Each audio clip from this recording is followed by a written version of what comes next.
Today I have for you a really cool bike. I've tested a prototype last year. This is called the Forever Blue. It's Super 73 style. It should be fast, it should be cool. Let's unbox it and let's see what we have here.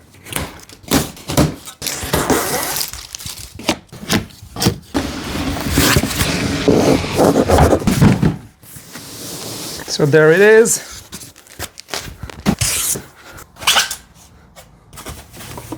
It's actually very light for the size. Wow, surprised. I think the battery is not installed.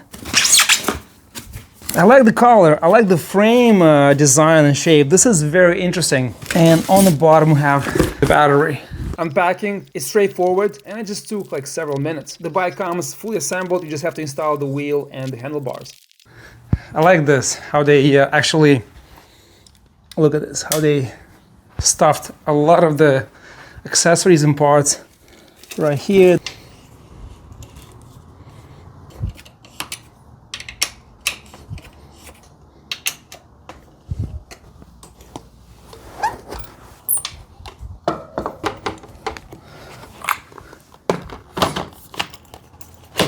Here's the Forever Blue fully assembled. I don't have the rear rack with the fender, which makes the bike look even better, but still, the blue looks super cool. The 20 by 4 inch knobby tires make this bike pop, and the lights are very appealing.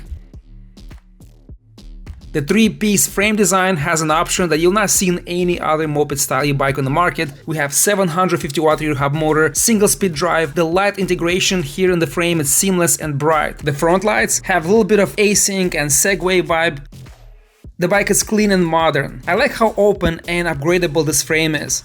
This frame is actually really well done and I like the design. Look how this part is constructed. It's one piece and it goes all around. So what I see here, and this is the first idea that comes to my mind, is portability. If you're traveling, let's say if you have to go from US to Europe or you travel around the world, you have to pack your bike, car, train or airport. Look at this. You can remove this triangle, remove the shock, remove this part, remove the front fork, and you have one piece, second piece, third piece, and the wheels. Plus the fork you can pack in between. So portability, not necessarily portability, but travel. This is travel friendly frame. Also here you remove this bolt and you can adjust lower and higher and have different level for different height riders. And design wise, look how it's constructed, welded or bent. I'm not sure how it's done here, but you can see here it was painted properly and it covers and it's smoothed out right all around. Very well done, guys, beautiful. Here you have space for the rear rack, the light in the back. I like the two-tone color, black and gray. And the chainring, I'm gonna be replacing this, but here what I see, the second thing, which is very important, which I really like, the battery. You can get a second battery and a third battery, remove this pouch and put a second battery here and a third here and have 45 amp hour battery and have insane range. Also light integration, it's really nicely done, guys. Here fork, it's not advanced, it's entry level, you don't have adjustability, but it's fine. You have very knobby off-road tires, 20 by 4 inches, but it's gonna be a little bumpy if you go off-road, but it's fine. For the city, I think you should have slick tires or PMT style of tire, that'll be perfect. And you have this drive, standard chain ring, plastic, and you have one single speed and with the tensioner here. You have here, it says SUTTO, 750 watt rear hub motor, peak power delivery 1000 watts, and this is how it looks, guys. I like the little touches, the fenders, front and back, suspension covers. The lights are pretty cool in the front here, and there's no, the cables are finely installed here. You can get this type of thing and wrap it all around and have like 2 lines coming here if I power on the bike. And this is how the menu on the screen looks like, the blue logo, and you have the speed levels, and here to turn on the lights, hold the arrow, the symbol shows up and you have the lights on. This light is always on. Guys, beautiful bike. I don't like how other bikes have the rear racks and the rear fenders. In this case, this is how it looks like and I like the design. Really well done, really cool. And if you see here, all the wires are going to the frame and they're coming here underneath. Very sleek. There's no cable sticking out on this side or this side. And this pouch is really cool. So when it comes to the frame, this is actually very handy. I like how it's done. You can put your stuff here. Really spacious and really cool design. And you can also put, if you don't want to get extra batteries, if this is enough for you, if let's say if you're 150 pounds or less, you can put a second pouch here. There's mounting, so you have all the space for storage. So when it comes to the frame, I really like this frame. Easy access to the shock. This is a standard shock. There's no valve to adjust, just this ring. You can compress it or release it. And you have 500 pounds here on the shock. So it's a basic shock, but you can upgrade to Fox and other models and really make it exactly how you like it. You see here the brakes, 2-piston hydraulic brakes. This is really well done here. Clamps, handlebar, good parts. Never seen these brakes, but they feel very well. And the brakes are good actually. Battery indicator, and you have here this rubber cover, and you have the charging port and USB-C type connector here, so you can charge your phone and other electronics on the fly. So look at this. Nicely, the wire goes under, mesh, the controls here. Really nicely done. Beautiful frame, guys. And you can upgrade, which I mentioned, the batteries, the pouches, the suspension very easily. Love this frame. And it's not super stretched out. It's not also compact. It's perfect size and looks really cool.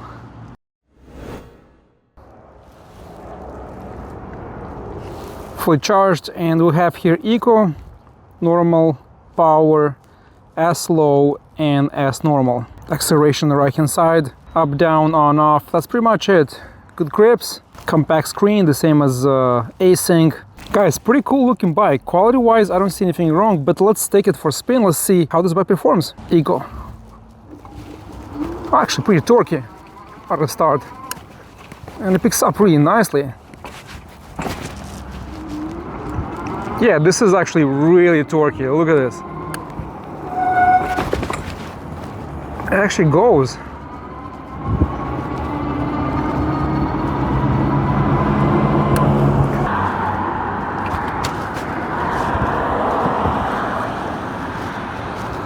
Yeah, eco in pass mode is like really hard to pedal, and it's 7 miles. Let's go normal. Now we're cooking. It looks like 12.3, 12 miles an hour.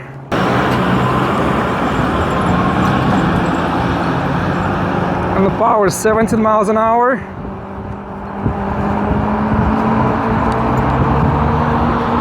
A little bit of ghost pedaling, 22.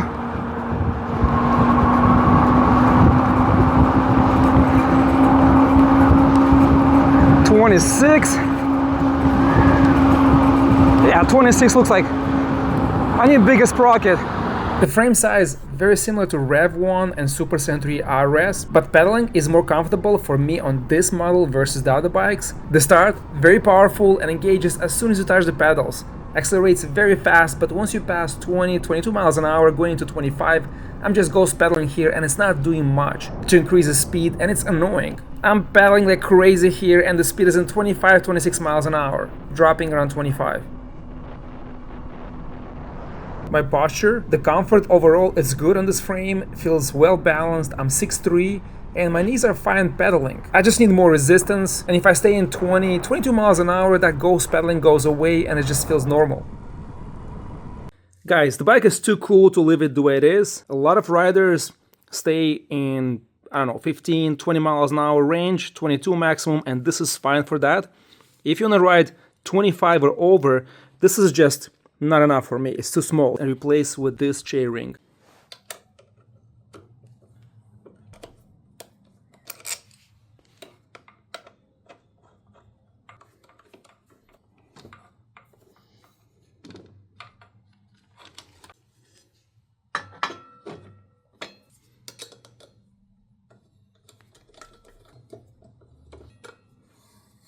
I don't know how the performance will be, but I have high hopes.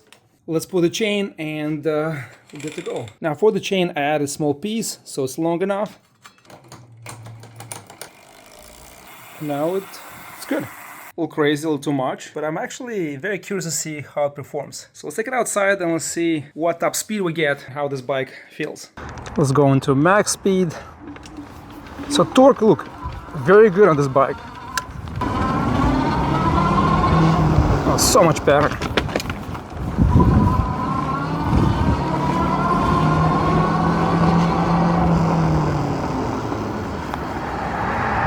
This might be a bit too much, but I can use the throttle to start. No more ghost pedaling. And 28, I feel like there's limitation. But I can comfortably, push 27, 26, 27, no more ghost pedaling. And I'm going uphill. Yeah, this is way better. There's limitations, so you can feel resistance, but up to 28, it's perfect. And I can continuously push 27, 28 miles an hour. And you push the throttle, it slows down to 20. Intentionally, like, it reduces the speed limit and it goes uphill 18.5. I think they should offer on the website an option where you can choose a small sprocket, medium size and large one, so you can adjust to your speed levels. Such a big difference. And these cranks are pretty cheap, this is not just cranks, the chainring. I replaced both sides. It's the same square pattern, just a different angle, so I put both Anyoki cranks and the 72 teeth chainring. You can go 65 or 60 will be enough, but for me this is so good.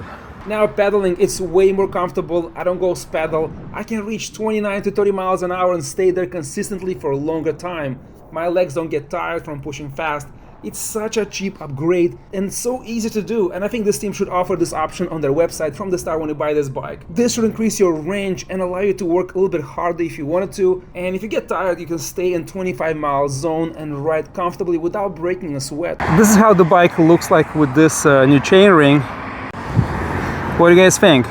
The link will be down below in the description box. If you guys like this bike as much as I do and you want to place the order, use that link. And my recommendation is get the rear rack.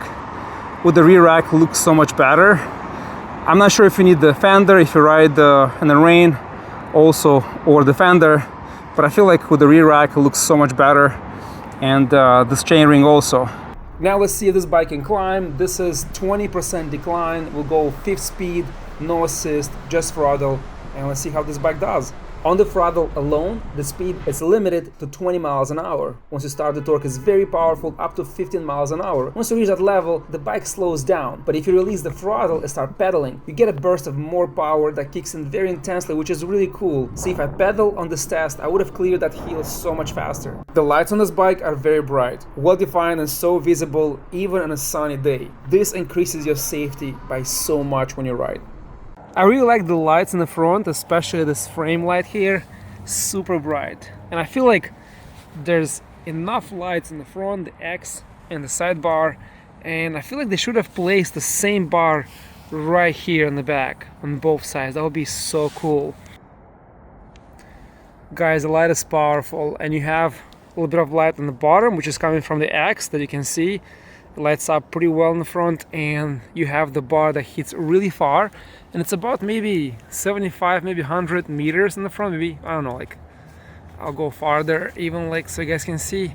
And this light, this bar, you can adjust it higher. You can see, look how much it goes to the top, so you can level it the way you want it. If I go farther,